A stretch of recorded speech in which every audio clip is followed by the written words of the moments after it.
வீற்றிருக்கிற பரிசுத்தரே பரிசுத்தரோன்னு நம்ம பாடுறோம் இல்லையா? What it means? சிங்காசனத்தில் வீற்றிருக்கிற பரிசுத்தரே பரிசுத்தரே, what it means? So it means the position.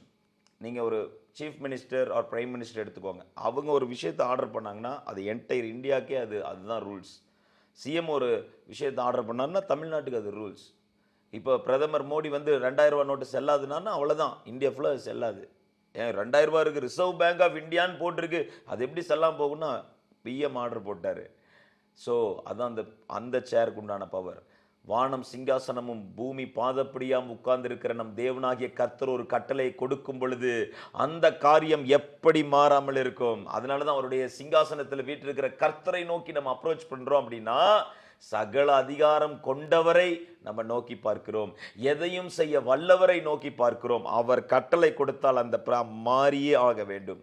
நூற்றுக்கு அதிபதி ஆண்டவர் நேசித்ததற்கான காரணம் அதுதான். அவர் அதான் சொல்கிறார், நூற்றுக்கு அதிபதி நீங்கள் சொன்னால் அது நடக்குங்கிறப்ப நீங்கள் ஆர்டர் போட்டால் அது கண்டிப்பாக மாறி ஆகணுங்கிறதான் ஆண்டவர் அதில் ரொம்ப பிரியப்படுகிறார். எனவே சிங்காசனத்தில் வீற்றிருக்கிறவரை நோக்கி பார்ப்போம், அவர் உங்களுக்காக கட்டளை கொடுப்பார், ஆசீர்வதிப்பார்.